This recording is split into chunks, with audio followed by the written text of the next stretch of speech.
Chapter 1 मैं तुमसे मोहब्बत है।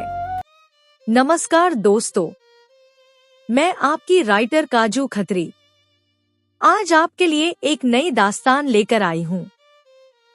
तो चलिए बकवास छोड़कर कहानी की तरफ बढ़ते हैं। सुनहरी धूप में नहाया हुआ नीला शहर जोधपुर नजर आता है। हर घर की दीवारें नीली, जैसे आसमान खुद जमीन पर उतर आया हो। पृष्ठभूमि में सरोद की मधुर धुन धीरे धीरे गूंज रही है। ये है जोधपुर, एक ऐसा शहर जहां हवेलियों की दीवारें भी इतिहास सुनाती हैं। गलियों में रॉयल्टी की खुशबू बसी है, जहां मेहरानगढ़ का किला बादलों से बातें करता है और नीचे फैला शहर अपने नीले रंग से हर दिल को मोह लेता है।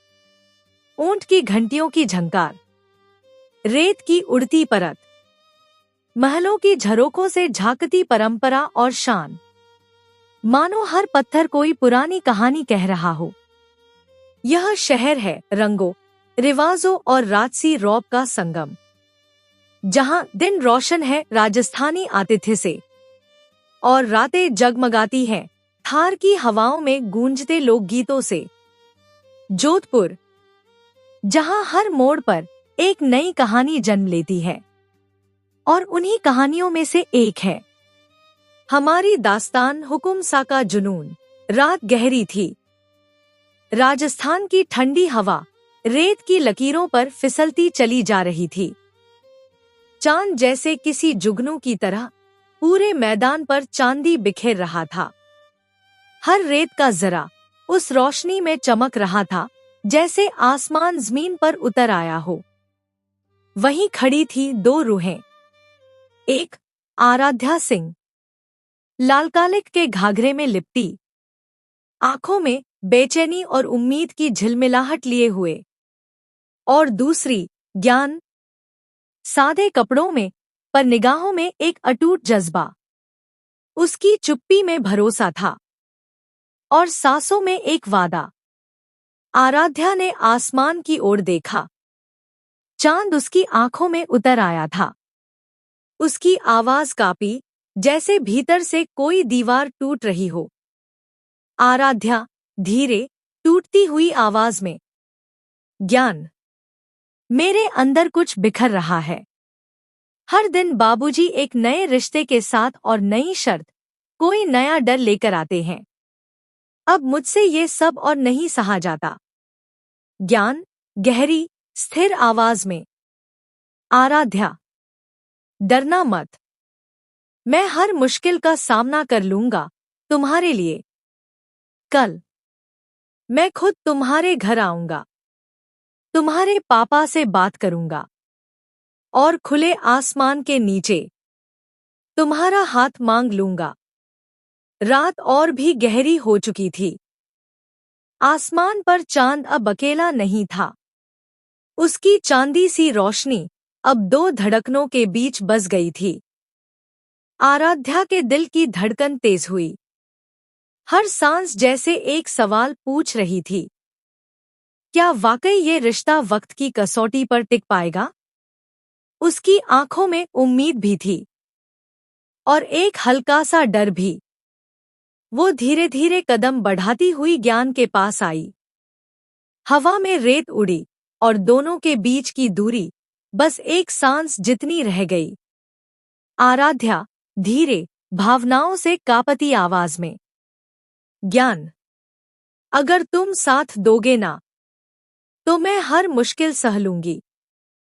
पर क्या तुम वादा करोगे कि कभी मेरा साथ नहीं छोड़ोगे? ज्ञान ने एक पल को उसे देखा। उसकी आंखों में भरोसा था और दिल में सच्चाई की लौ। ज्ञान, गहरी, शांत और यकीन से भरी आवाज में, आराध्या, मैं वादा करता हूं, तुझे छोड़कर कहीं नहीं जाऊंगा। तेरे हर गम को अपना बना लूंगा। तेरी हर खुशी मेरी मुकम्मल तकदीर होगी। उन लफ्जों के बीच एक सन्नाटा उतर आया। ऐसा सन्नाटा जहां जुबानें खामोश थीं, पर दिल एक दूसरे से बातें कर रहे थे। रात अपने सबसे खामोश मोड़ पर थी। हर चीज जैसे ठहर गई थी। हवा की सरसराहट भी अब उनकी धड़कनों के रिद्म पर चल रही थी। ज्ञान ने आराध्या को देखा, ऐसे जैसे उसकी आंखों में आने वाले कल की पूरी कहानी लिखी हो। उसके होठों पर कोई शब्द नहीं था, पर उसकी सांसों में एक सम की आहट थी, एक मौन वादा जो किसी शोर से भी ज्यादा गूंजता है। फिर ज्ञान ने, जैसे किसी वफा की रस्म निभाते हुए, आराध्या के माथे पर हल्का सा हाथ रखा। वो स्पर्श न तो कोई हक जताने वाला था, न कोई वासना से भरा इशारा। वो एक वचन था, भरोसे का, समर्पण का और उस अनकही मोहब्बत का जो अब शब्दों की मोहताज नहीं रही। क्लोजअप। आराध्या की पलकें बंद होती हैं, चेहरे पर हल्की मुस्कान उभरती है। चांदनी ने उस पल को अपनी गोद में समेट लिया और जैसे कोई पवित्र रस्म पूरी हुई हो, ज्ञान ने उसके होठों पर एक कोमल, सम्मानजनक चुंबन रखा। न बहुत लंबा, न बहुत गहरा, बस इतना कि कह दे, अब हम एक हैं, वक्त चाहे जैसा भी आए। वो चुंबन कोई इच्छा नहीं था, वो एक प्रण था, इज्जत का, भरोसे का और संग चलने का। उस रात रेगिस्तान की रेत ने सब कुछ महसूस किया। प्यार का जन्म, वफा की नींव और एक नए सफर की शुरुआत। ऐसा लगा मानो खुद वक्त भी ठहर गया हो, देखने की कैसे दो दिल एक वादा और एक आहट से अपनी तकदीर लिख रहे हैं। उनकी आंखों में अब डर नहीं था, बस एक ठहराव, एक सुकून और आने वाले कल की आस। वो दोनों जानते थे, अब उनका सफर आसान नहीं होगा, पर उस सफर की शुरुआत हो चुकी थी। रेत, हवा और चांद सब उस पल के गवाह बन चुके थे। और इस तरह रेगिस्तान की उस रात में मोहब्बत ने अपना पहला इकरार लिखा, जहां खामोशी ने शब्दों को पीछे छोड़ दिया और एक चुंबन ने वफा को अमर कर दिया। कुछ समय बाद रात का सन्नाटा, हवा में रेगिस्तान की ठंडक और सूनी सड़क पर चलती एक पुरानी बुलेट की गूंज। चांदनी रेत पर ऐसे बिखरी है जैसे किसी ने चांदी की चादर ओढ़ा दी हो।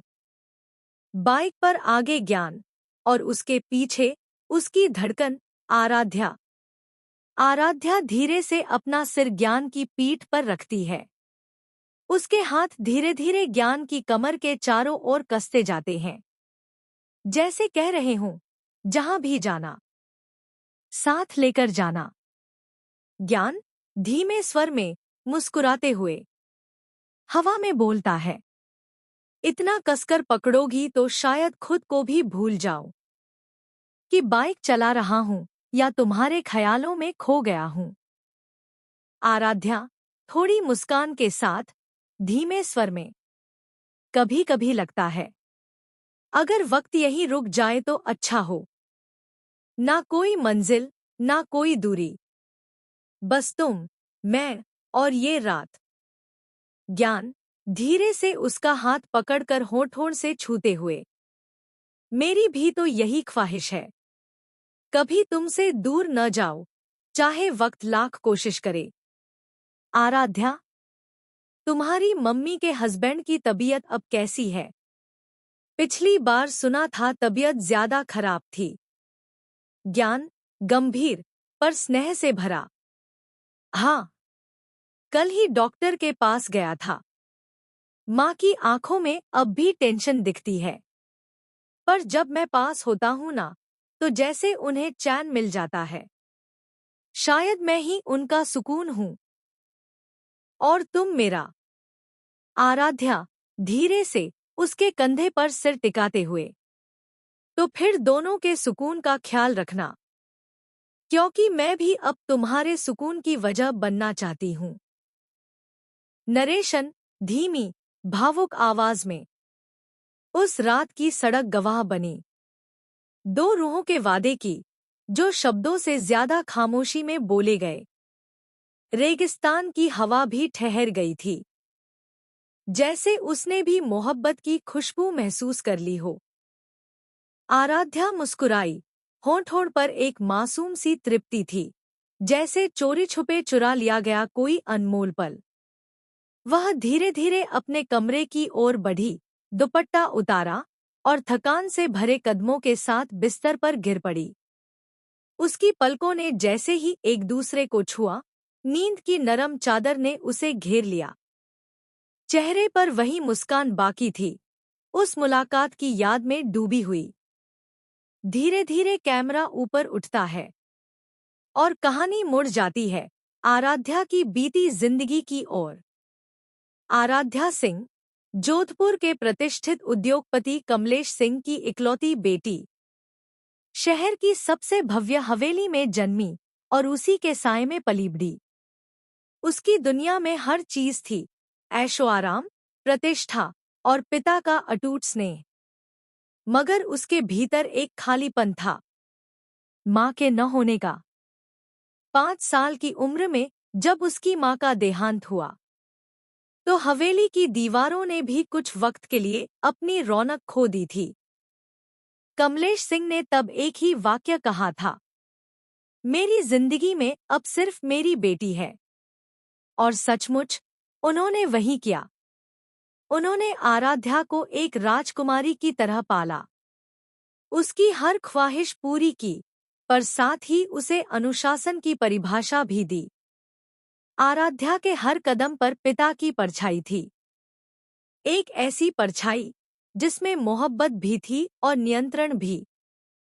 हवेली में उनके साथ परिवार के और भी सदस्य रहते थे। उनका छोटा भाई वीरेंद्र सिंह, वीरेंद्र की पत्नी निकिता और उनका बेटा विराट सिंह। विराट उम्र में आराध्या से कुछ ही साल छोटा था, मगर उसका स्वभाव उसके पिता से बिल्कुल अलग।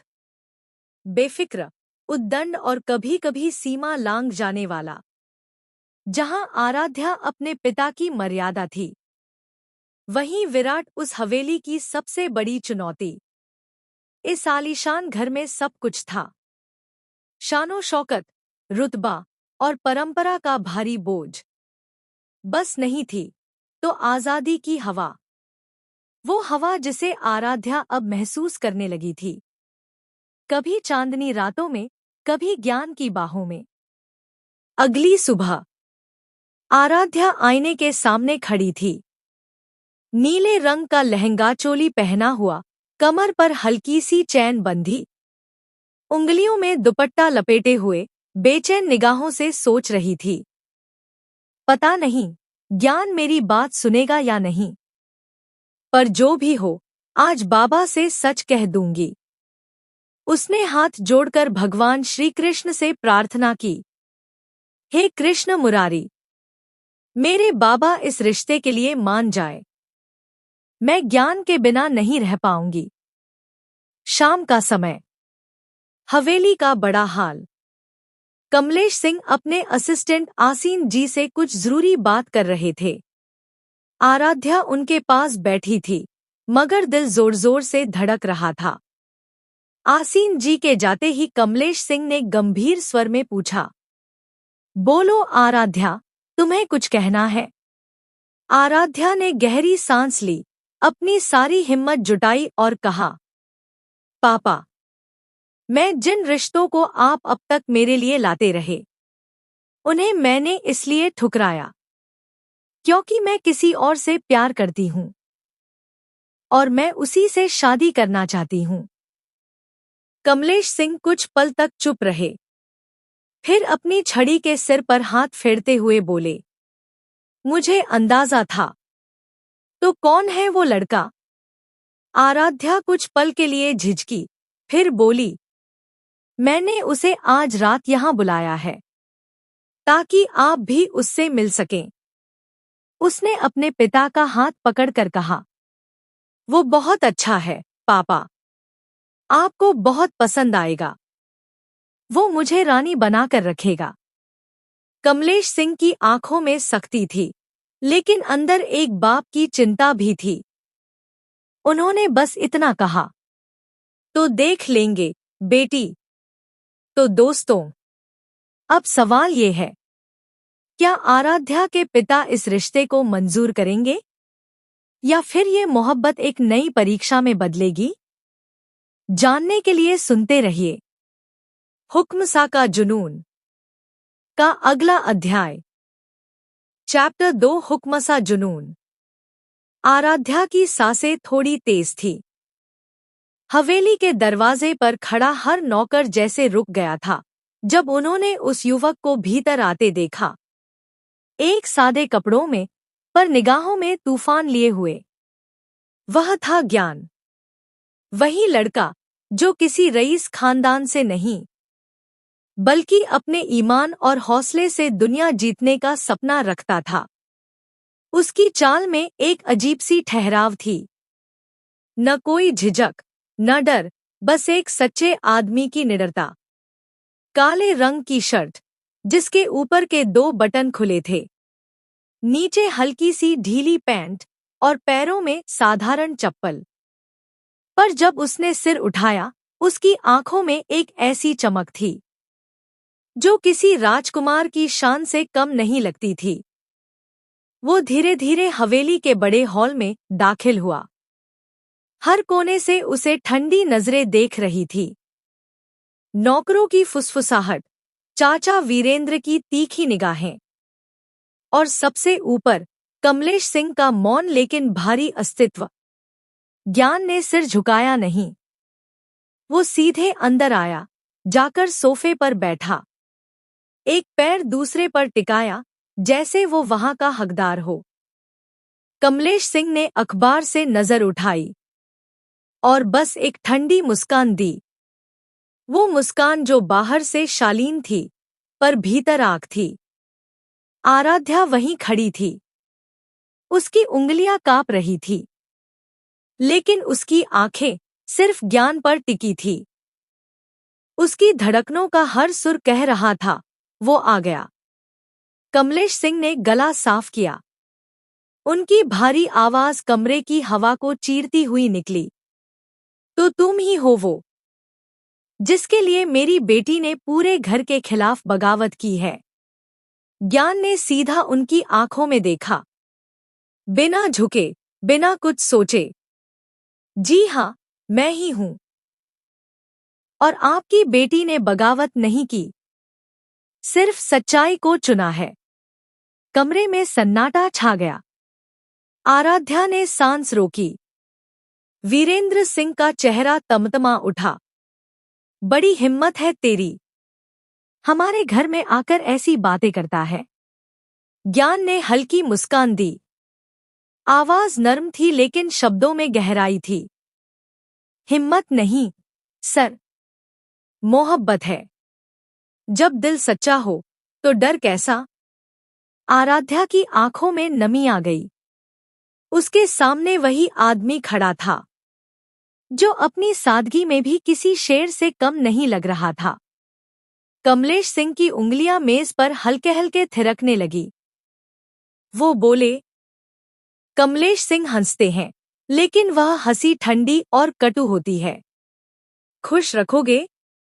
कैसे रखोगे? खुद का ठिकाना नहीं, और मेरी बेटी को झोपड़ी में ले जाओगे? सोच लिया है तुमने? ज्ञान के चेहरे पर गुस्सा और दर्द दोनों झलकने लगते हैं। साहब, मुझे गरीब समझना आपकी भूल है। इश्क और मेहनत की ताकत में जीता हूं मैं।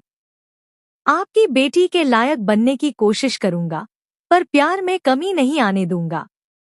आराध्या बेचैनी से कहती है, पापा प्लीज। ज्ञान मुझे बहुत प्यार करता है और मैं भी उससे। हम दोनों एक दूसरे के बिना नहीं रह सकते। कमलेश सिंह अपनी छड़ी को जमीन पर पटकते हैं। बस, तुम्हें लगता है ये लड़का तुम्हें रानी बनाकर रखेगा? ये तो खुद तुम्हारे पैसे पर जिएगा। ज्ञान की आंखों में आंसू और गुस्सा दोनों उमड़ आते हैं। वह उठकर कहता है, आपने गलत कहा। मैं किसी की खैरात पर नहीं जीता। और अगर मैं गरीब हूं तो इसमें शर्म नहीं। शर्म तो तब है जब कोई दिल देखकर नहीं, सिर्फ दौलत देखकर रिश्ते तय करे। आराध्या की आंखें भर आती हैं, लेकिन तभी माहौल और तनावपूर्ण हो जाता है। कमलेश सिंह ठंडी आवाज में कहते हैं, तुम जैसे लड़के मेरी बेटी को फुसलाते हैं। तुम्हें हिम्मत कैसे हुई इस हवेली में आने की? ज्ञान कुछ पल चुप रहता है, फिर गहरी सांस लेकर कहता है, साहब, मोहब्बत मांगी नहीं जाती, बस हो जाती है। और आराध्या सिर्फ मेरी है। इतना कहकर वो मुड़ता है और हवेली के बड़े गेट की ओर तेजी से चलता है। जाते जाते उसकी आवाज पूरी हवेली में गूंजती है, आराध्या सिर्फ मेरी है और मैं उसे लेकर रहूंगा। कमलेश सिंह का चेहरा गुस्से से लाल हो जाता है। वो छड़ी जोर से जमीन पर पटकते हैं। बदतमीज, मेरी बेटी को बहकाने की हिम्मत की है इसने। आराध्या कांप जाती है। वह भागकर बाहर जाती है, ज्ञान को रोकने की कोशिश करती है। ज्ञान, प्लीज, अभी मत रुकना, पापा बहुत गुस्से में हैं। ज्ञान उसका हाथ पकड़ता है और कहता है, तुम मुझसे शादी करोगी ना, आराध्या? बोलो। आराध्या धीरे से उसका हाथ छुड़ाते हुए कहती है, तुमसे कहा था ना, आज ढंग के कपड़े पहनना ताकि पापा को गलतफहमी ना हो। पर तुमने फिर वही किया। ज्ञान मुस्कुराता है, पर उसकी आंखों में दर्द साफ झलकता है। कपड़े से नहीं, दिल से इंसान की पहचान होती है, आराध्या। शादी के बाद पापा को सब समझ में आ जाएगा। आराध्या माथा पकड़कर कहती है, तुम नहीं समझते, ये सब आसान नहीं है। वो दोनों कुछ पल तक एक दूसरे को देखते हैं। फिर आराध्या फुसफुसाती है, अभी जाओ ज्ञान, मैं वादा करती हूं। मैं आऊंगी, सिर्फ तुम्हारे लिए। ज्ञान उसके चेहरे को आखिरी बार देखता है, सिर हिलाता है और धीरे धीरे हवेली से बाहर चला जाता है। आराध्या कुछ देर वहीं खड़ी रहती है, उसकी आंखों से आंसू गिरते हैं। फिर गहरी सांस लेकर अंदर लौटती है। अंदर कमलेश सिंह खड़े हैं, उनका चेहरा अब भी गुस्से से भरा हुआ। यही लड़का चुना है तुमने? वो ठंडी आवाज में पूछते हैं। आराध्या कहती है, हाँ बाबा, वही चुना है। क्योंकि प्यार कभी किसी की औकात नहीं देखता। मैं उससे बेइंतहा मोहब्बत करती हूँ और उसी से शादी करूंगी। इतना कहकर वो तेजी से सीढ़ियां चढ़ती है, आंसू पोंछते हुए अपने कमरे में जाती है और दरवाजा बंद कर लेती है। To be continued. चैप्टर 3, रात का फैसला। दोस्तों, अब तक आपने सुना कि आराध्या और उसके पिता के बीच कितनी बड़ी बहस हुई। अब सुनिए कहानी में आगे क्या होता है। दृश्य, रात गहरा चुकी थी। हवेली के आंगन में चांदनी बिखरी थी, लेकिन आराध्या के कमरे में अंधेरा और आंसू ही थे। वो बिस्तर के कोने में बैठी लगातार रो रही थी। उसके दिल में एक ही सवाल था, अब मैं क्या करूं? धीरे धीरे वह उठती है, अपनी अलमारी खोलती है और एक छोटा सा बैग निकालती है।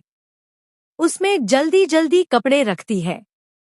फिर अपने आप को काले रंग के शॉल से ढक लेती है। उसकी आंखें मानसा देवी की तस्वीर पर ठहर जाती हैं। आराध्या फुसफुसाकर, मानसा, मुझे माफ कर देना। मुझे पता है मैं गलत कर रही हूँ, लेकिन मैं ज्ञान के बिना नहीं रह सकती। मुझे आशीर्वाद देना। वो दोनों हाथ जोड़कर तस्वीर को प्रणाम करती है। फिर कमरे का दरवाजा खोलती है और बाहर निकल जाती है। उसने अपनी पायल तक उतार दी थी ताकि आवाज न हो। पीछे के गेट की ओर बढ़ते उसके कदम भारी थे। जैसे ही वह गेट पार करने वाली थी, अचानक पीछे से एक आवाज गूंजती है, आराध्या, आराध्या। वो सिहर उठती है। उसकी आंखें बंद हो जाती हैं और एक बूंद आंसू गिर पड़ती है। हाथ में पकड़ा बैग जमीन पर गिर जाता है। धीरे धीरे वह पलटती है। सामने उसके बाबा साहब खड़े थे। उनके हाथ में तलवार थी। तलवार देखकर भी आराध्या पीछे नहीं हटती। बाबा साहब धीरे धीरे उसके पास आते हैं, बिल्कुल सामने खड़े हो जाते हैं। बाबा साहब गंभीर स्वर में, डर मत बेटा, ये तलवार तेरे लिए नहीं है, मेरे लिए है। वो तलवार जबरदस्ती आराध्या के हाथ में थमा देते हैं। बाबा साहब, आवाज भारी हो जाती है। जब तू पैदा हुई थी, मैं बहुत खुश था। तेरी माँ भी बहुत खुश थी। लेकिन तू 5 साल की थी, तब तेरी माँ चली गई। तब से मैं डर डर के जी रहा हूँ। सबने कहा दूसरी शादी कर लो। मैंने नहीं की। सोचा, मेरी बेटी ही मेरा सहारा है। सोचा बेटी सब निभा लेगी। पर आज मेरी वही बेटी इस घर की इस छोड़कर एक लड़के के लिए जा रही है। आराध्या के हाथ कांपने लगते हैं। बाबा साहब तलवार की ओर इशारा करते हुए, ले, मार दे मुझे, क्योंकि मैं तुझे रोक नहीं पाया, क्योंकि मेरी परवरिश हार गई। मार दे और चली जा। आराध्या ये सुनते ही टूट जाती है। वो तलवार गिराकर अपने पापा के गले लग जाती है और फूट फूट कर रो पड़ती है। आराध्या रोते हुए, नहीं पापा, बाबा सा, मैं आपको छोड़कर नहीं जाऊंगी। मुझे माफ कर दीजिए। सही कहा आपने, मैं कितनी स्वार्थी हो गई थी। मैं आपको कैसे छोड़ सकती हूँ। मैं वही करूंगी जो आप चाहेंगे। बस ऐसी बातें मत कीजिएगा। बाबा साहब भी कांपते हाथों से उसकी पीठ सहलाते हैं। बाबा साहब धीमे स्वर में, चल अंदर। आराध्या एक पल को रुकती है, फिर आंखें पोंछते हुए धीरे से कहती है, आराध्या, आंखों में आंसू, आवाज में मजबूती, बाबा सा, मैंने वादा किया है कि आज रात मैं उससे मिलने जाऊंगी। मैं घर छोड़कर नहीं भाग रही। बस अपना वादा निभाने दीजिए। मैं लौट आऊंगी। आपकी इज्जत मेरी इज्जत है। बाबा साहब उसकी आंखों में देखते हैं। कुछ देर चुप रहते हैं। फिर धीरे से सिर हिलाते हैं, मंजूरी देते हुए। आराध्या वहीं अपना बैग छोड़ देती है। धीरे धीरे गहरी सांस लेते हुए गेट की ओर बढ़ जाती है। पीछे बाबा साहब खड़े हैं। उनके चेहरे पर गुस्सा, डर और प्यार सब मिला हुआ। रात की खामोशी में आराध्या का हर कदम एक नई कहानी कह रहा था। चैप्टर 4, आखिरी मुलाकात। दोस्तों, अब तक आपने सुना कि आराध्या ने अपने बाबा साहब की बात मान ली थी, पर दिल के किसी कोने में उसका प्यार अब भी सांसें ले रहा था। अब सुनिए उस आखिरी मुलाकात की कहानी। दृश्य, रात का सन्नाटा चारों तरफ फैला हुआ था। 4 पेड़ों के बीच वो पुराना सुनसान इलाका, जहां कभी ज्ञान और आराध्या ने अपने सपनों का घर बसाने की बातें की थीं। वहीं खड़ा था ज्ञान, आसमान की तरफ देखते हुए।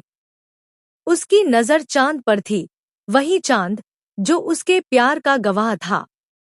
धीरे से उसके होंठ हिले। ज्ञान धीमी मुस्कान के साथ, आ गई तुम। मुझे पता था, मेरा प्यार कभी झूठा नहीं हो सकता। तुम जरूर आओगी, आराध्या। तभी पीछे से कदमों की धीमी आवाज आई। वो आवाज जो ज्ञान के दिल की हर धड़कन पहचानती थी। आराध्या वहां खड़ी थी, काले दुपट्टे में लिपटी, चेहरे पर उदासी और आंखों में नमी। आराध्या धीरे से। सही कहा तुमने, ज्ञान। मेरे दिल में भी बस तुम ही हो। ज्ञान मुस्कुराया, एक कदम आगे बढ़ा।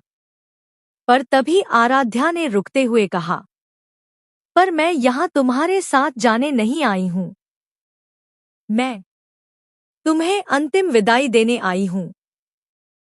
ज्ञान जैसे पत्थर बन गया। उसकी सांसें रुक सी गईं। ज्ञान हैरान होकर, क्या कह रही हो तुम, आराध्या? ये आखिरी मुलाकात का क्या मतलब? आराध्या उसकी आंखों में देखती है। मतलब ये कि मैं तुम्हारे साथ नहीं जा सकती, ज्ञान। मैं अपने घर की इज्जत को ऐसे मिट्टी में नहीं मिला सकती। मेरे पापा ने मुझे रानी बनाकर पाला है। मैं उनके भरोसे का कत्ल नहीं कर सकती। अगर मैं चली गई तो वो जी नहीं पाएंगे। ज्ञान उसके पास आता है, उसका कंधा पकड़ता है। कह दो, आराध्या। कह दो कि ये सब झूठ है। कह दो कि तुम मुझे छोड़ नहीं सकती। उसकी आवाज कांप रही थी, आंखों में आंसू थे। आराध्या धीरे से उसका हाथ हटाती है। ज्ञान, कोशिश करना, मुझे भूल जाओगे। ज्ञान सिर पकड़ लेता है, टूटे हुए स्वर में कहता है, भूल जाऊं? तुम्हारी आंखों में जो मेरा प्यार दिखता है, उसे कैसे भूलूं? कैसे रहूं तुम्हारे बिना? आराध्या आंसू रोकते हुए, रह लोगे।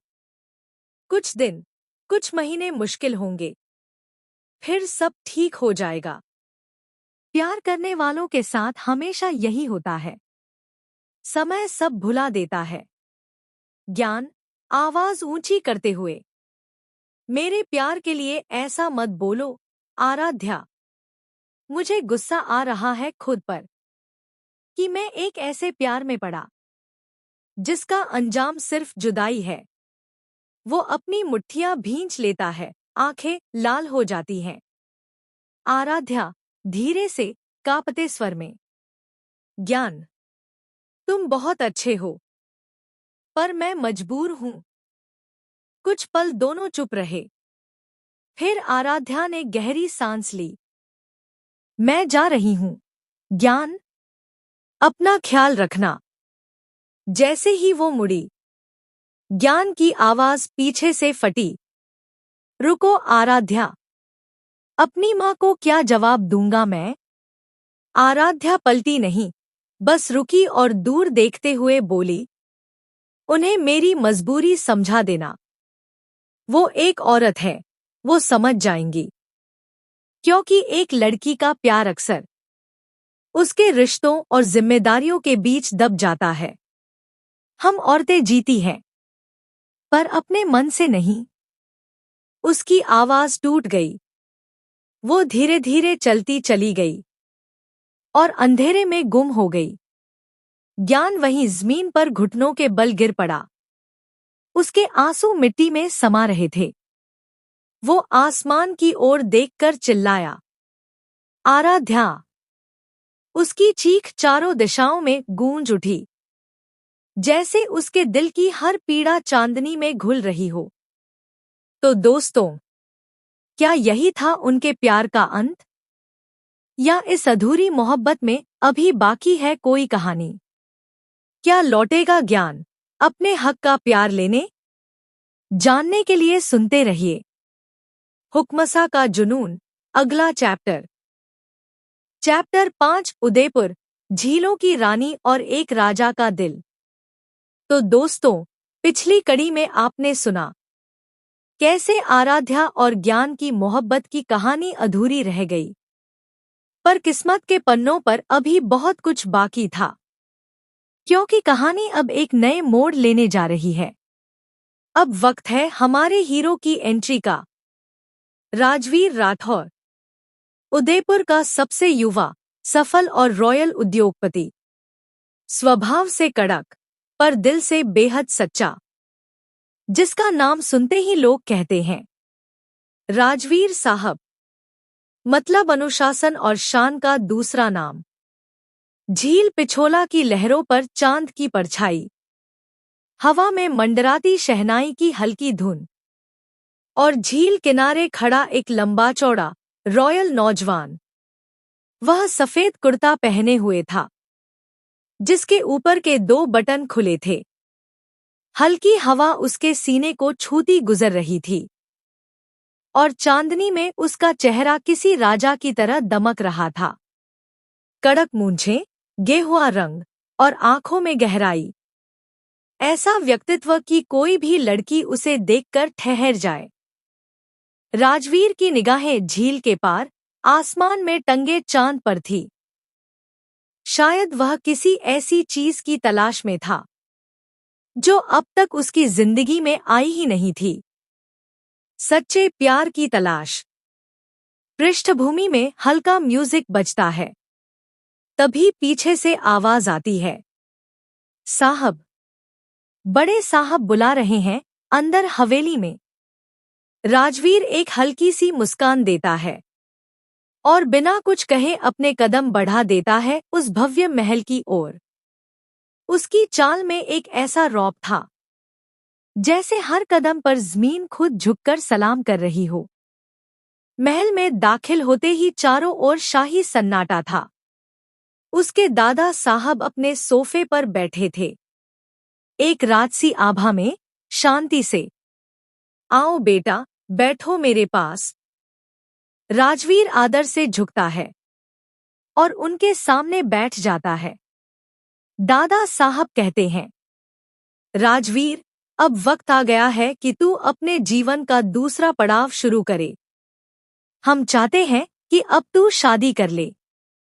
तेरी उम्र हो चुकी है और हमारी भी सांसें गिनती की रह गई है। कहते हुए वो उसके सामने 4-5 तस्वीरें रखते हैं। राजवीर उन तस्वीरों को बस हल्के से देखता है, पर तब उनका दादा बोलते हैं, हमने तेरे लिए एक लड़की चुनी है। वो हमारे पुराने मित्र की पोती है, जोधपुर में रहती है। नाम है आराध्या। बस यह नाम सुनते ही राजवीर के चेहरे पर जैसे समय ठहर गया। उसकी आंखों में एक अनजानी हलचल सी उठी, जैसे किसी ने उसके दिल की धड़कन को छू लिया हो। वो कुछ नहीं कहता, बस धीरे से उठता है और सीढ़ियों की तरफ बढ़ जाता है, बिना एक शब्द बोले। पीछे से दादा साहब मुस्कुराते हुए कहते हैं, हम तुम्हारी खामोशी को हाँ मान लेते हैं राजवीर। राजवीर रुकता नहीं, पर उसकी आंखों में एक गहरी सोच थी। आराध्या, क्या ये वही नाम है जिसे किस्मत ने मेरी कहानी में लिखा है? महल के भीतर अब उत्सव जैसा माहौल था। परिवार वाले झूम रहे थे। माँ की आंखों में खुशी के आंसू थे और दादा साहब की मुस्कान में तृप्ति थी। उधर राजवीर अपने कमरे में अकेला खड़ा चांद की तरफ देख रहा था। हवा में वही सवाल गूंज रहा था, क्या सच में जिंदगी मुझे उसी तक ले जा रही है जिसे किस्मत ने मेरे लिए लिखा है? धीरे धीरे म्यूजिक फेड आउट होता है। तो दोस्तों, क्या यह आराध्या वही है जो जोधपुर की गलियों में अपने अतीत से जूझ रही है? क्या किस्मत अब इन दोनों को एक साथ लाने वाली है? जानने के लिए सुनते रहिए हुक्म सागा जुनून अगले चैप्टर में। हेलो दोस्तों, मैं आपके लिए एक नई स्टोरी लेकर आई हूं। अगर आपको यह पसंद आए तो कृपया अपना सपोर्ट दिखाने के लिए इस वीडियो को शेयर, लाइक और सब्सक्राइब कीजिए। हम अगले चैप्टर में जल्दी मिलेंगे। तब तक के लिए अपना ख्याल रखिए।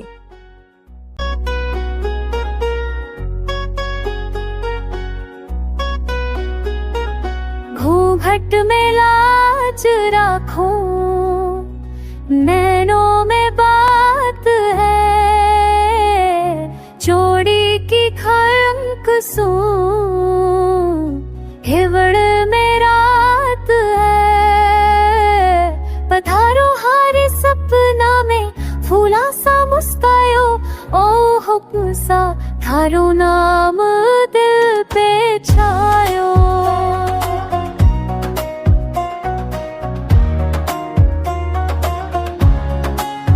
हुक्म सहारो दिल ले गयो बिन बता के चले गयो। थारी मुस्कान में जादू है कोई प्यार राजाम तू पिलायो।